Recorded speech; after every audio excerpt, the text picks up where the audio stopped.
Assalamualaikum warahmatullahi wabarakatuh.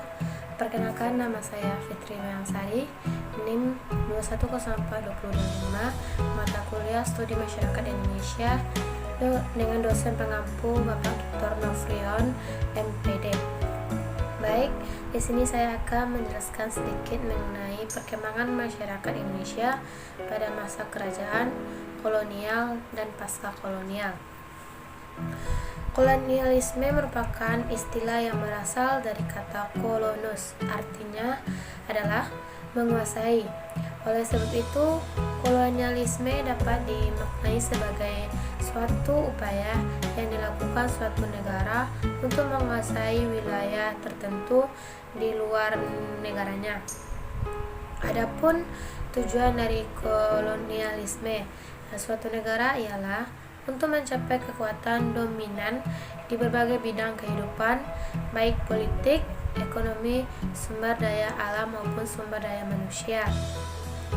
Hal ini terjadi sebab sebuah negara yang ingin melakukan kolonialisme tidak memiliki kekayaan bumi yang dibutuhkan. Ciri utama terjadinya kolonialisme adalah penguasa suatu wilayah dengan sumber daya alam yang melimpah untuk dibawa ke negara asal penjajah tersebut. Biasanya proses kekuasaan ini berlangsung cukup lama karena dukungan militer yang kuat. Contoh negara yang berhasil menguasai wilayah lain yaitu Belanda, Spanyol, Portugis, dan Inggris. Masa dan perkembangan kolonialisme.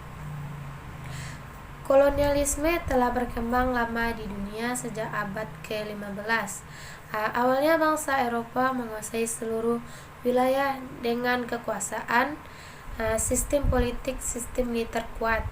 Namun, beberapa abad kemudian terjadilah pergolakan antara bangsa dengan perbedaan kultur, budaya, keyakinan sekaligus sifat dominan yang ingin menguasai seluruh wilayah, membuat peperangan tidak bisa dibendung lagi. Jatuhnya Imperium Barat sebagai simbol kekuasaan, yaitu Konstantinopel di tangan Turki Utsmani menjadi salah satu contoh dampak runtuhnya bangsa Eropa. Revolusi industri inilah yang membuat bangsa Eropa membuat armada laut seperti kapal besar yang dapat digunakan untuk berlayar menjelajahi samudra. Pelayaran ini dilakukan dengan tujuan menentukan sumber daya lain yang berlimpah di suatu negara. Ternyata hal tersebut terjadi sebab adanya misi perang salib. Masa kedatangan kolonialisme di Indonesia. Grametes, negara kita ini adalah penghasil rempah-rempah. Rempah-rempah merupakan bahan pokok utama yang bisa dijadikan bahan pengawet dan penghangat. Selain itu, rempah-rempah memiliki nilai yang sangat tinggi sehingga orang-orang pada zaman dulu menyebutnya sebagai simbol kejayaan. Ada beberapa hal yang mendorong bangsa Eropa datang ke Indonesia. Misalnya yang A, kemajuan pengetahuan dan teknologi dengan penemuan kompas, teropong, peta. Yang B, adanya buku Imago Mundi Kerangan Marco Polo tentang perjalanan ke timur. Yang C, berkembangnya semangat mencari kekuasaan dengan simbol 3G yaitu gold, mencari keuntungan dengan memiliki bahan dan barang berharga. Gospel, penyebaran agama Kristen yang diyakini bangsa Barat, dan glory, memperoleh kejayaan dengan memiliki banyak kekuasaan. Dan D, jatuhnya kekuasaan Konstantinopel pada tahun 1943. Negara-negara yang berhasil melakukan penjelajahan samudra. Yang pertama Portugis mengirim seseorang yang Bartholomeus Dias untuk melakukan penjelajahan penjelajahan samudra demi barang berharga yaitu rempah-rempah. Yang kedua, Spanyol. Christopher Columbus merupakan orang Spanyol pertama yang berhasil melakukan penjelajahan pada tahun 1942. Ia berlayar menuju benua Amerika hingga menyampai daerah tujuan yaitu India. Yang ketiga, Belanda. Penjelajahan samudra oleh Belanda dilakukan Cornelis de Houtman pada tahun 1956. Cornelis de Houtman berhasil mendarat di Banten, namun karena sikap Belanda kurang ramah dan terkesan monopoli membuat Sultan Banten marah, hingga terjadi perlawanan rakyat Banten dan ekspedisi dianggap gagal. Yang keempat, Inggris. Berbagai negara yang mencoba mencari rempah-rempah di Indonesia membuat Inggris ikut serta berlomba-lomba berlayar menuju Indonesia. Perkembangan kekuasaan bangsa Eropa di Indonesia pada masa kolonialisme. Indonesia mengalami penderitaan penjajahan di bangsa Eropa cukup lama, namun ini dirasakan mulai dari pemerintahan Belanda, Inggris, Jepang, dan lainnya. Berikut adalah penjelasan terkait topik di atas.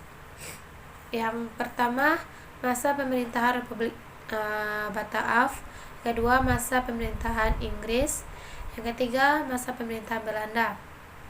Akibat dari kolonialisme. Yang pertama, dalam bidang politik. Yang A, adanya penerapan pemerintahan tidak langsung, di mana kekuasaan dipimpin oleh bupati atau gubernur atas nama kolonial. Yang B, munculnya berbagai perlawanan rakyat Indonesia atas kebijakan pemerintah kolonial yang tidak adil. Yang C, kekuasaan kerajaan diambil alih dari bergantung pada pemerintahan kolonial. Oleh sebab itu, rakyat banyak melakukan pemberontakan dan terpecah belah. Yang D,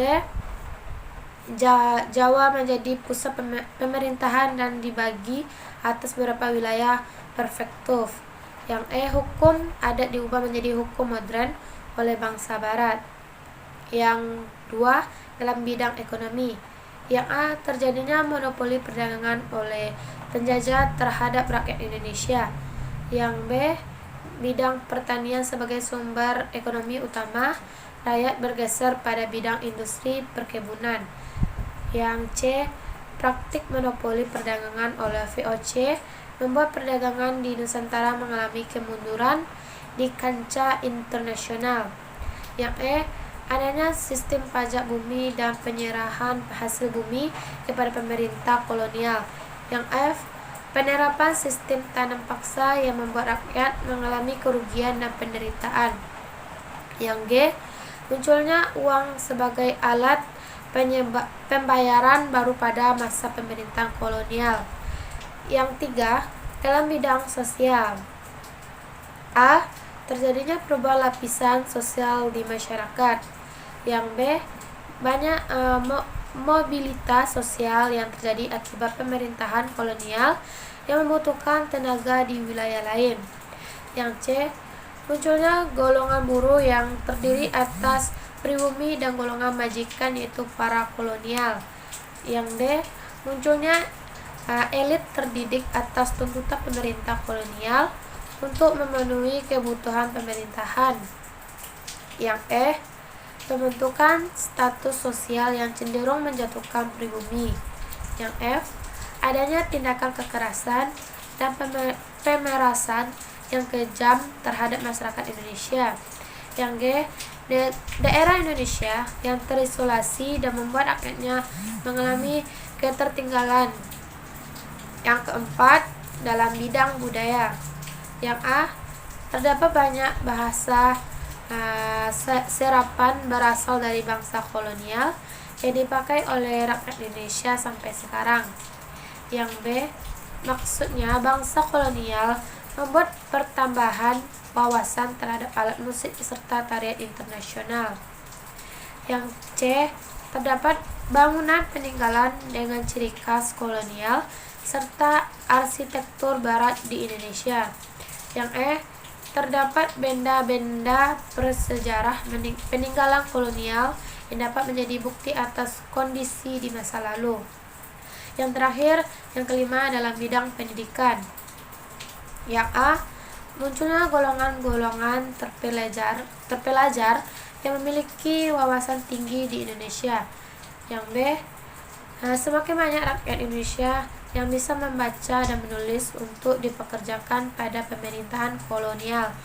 Yang C, namun menjadi nilai-nilai yang berharga pada kemerdekaan Indonesia kelak. Yang D, rakyat Indonesia menjadi memiliki pengetahuan serta terbuka terhadap perkembangan dunia luar. Yang E, rakyat Indonesia menjadi termotivasi untuk meraih kemerdekaan negara setelah mendapat wawasan serta pendidikan. Yang F, rakyat Indonesia pada akhirnya mengetahui mana yang benar dan salah pada kondisi yang terjadi waktu itu.